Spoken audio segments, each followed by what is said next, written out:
Amici del canale RCM, buongiorno a tutti. Ci troviamo qui, un incontro al bar con, due amici al bar con Bruno Corda. Ciao Bruno. Ciao caro, come stai? Bene, bene, è bello vederti. Sono qui per anche ringraziarti per tutta la solidarietà che hai dimostrato nei miei confronti, nei confronti dell'RCM.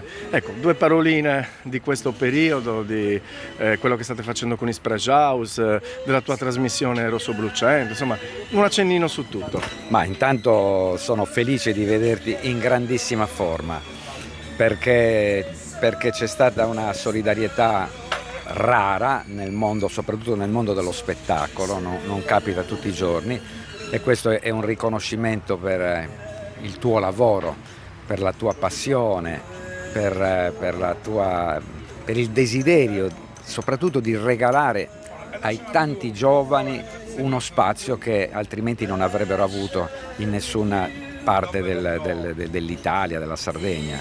Quindi questo è meritorio, e l'aiuto che tu hai ricevuto è semplicemente una parte del frutto per quello che tu hai fatto per gli altri. Quindi grazie Bruno, grazie. Sei tu che devi parlare. Io ho poco da dire se non appunto essere felice, anche perché 3 giorni prima io ho suonato nella tua sala incisione, e quindi è stato molto triste per noi dopo pochi giorni vedere in fumo il tuo lavoro e il tuo sacrificio. Però rimane come un bellissimo quadro quella serata, quella puntata di Disco Notte con Ispreja House. Andatela a vedervela perché è veramente bella, anzi lo mettiamo anche nel link in descrizione. Ecco, ma venerdì c'è una cosa meravigliosa. Sì, venerdì 27 da qualche anno abbiamo aderito a una iniziativa, una cena solidale proprio, una cena di beneficenza per i bambini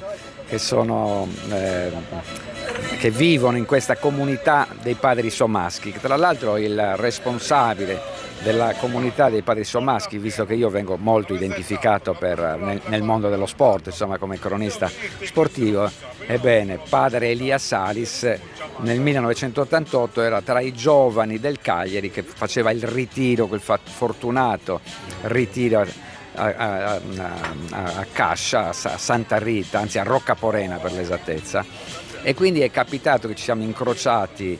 Un amico mi ha accompagnato, volevano conoscermi perché volevano conoscere i giocatori del Cagliari, e allora li ho invitati nella nostra trasmissione Rosso Blu, quella di Sardegna 1, e da lì nasce questa amicizia. Nel frattempo io, grazie purtroppo al Covid, riprendo in mano la chitarra e riprendo in mano la mia prima passione, quella degli anni 70, e fondiamo una band che oggi si chiama Ispreja House. Ispreja House perché noi siamo felici, perché siamo giovanotti ormai cresciuti e che attraverso la musica viviamo tanta felicità, tante dopamine, tante sostanze endorfine per il nostro cervello, e quindi vogliamo mettere a disposizione la nostra esperienza e la nostra vitalità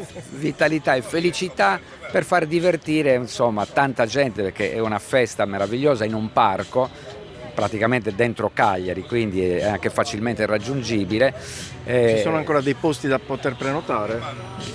Credo di sì, perché è all'aperto, ci sono tanti volontari che arrivano dal Nuorese per fare gli arrosti, è una cosa fantastica. Tutti si adoperano gratuitamente ad aiutare, perché questi bambini così possono essere portati a trascorrere qualche settimana di vacanza, ecco, perché sono bambini disadattati e che hanno bisogno di un grande aiuto. Una grande e giusta causa. Sì, noi siamo sempre sensibili alle cause importanti. Grazie Bruno, grazie veramente di cuore di tutto quello che fai per l'arte, per la musica, per lo sport, e grazie anche per il tuo contributo al mio canale. Ciao a tutti. Grazie a te. Ciao a tutti. Ciao.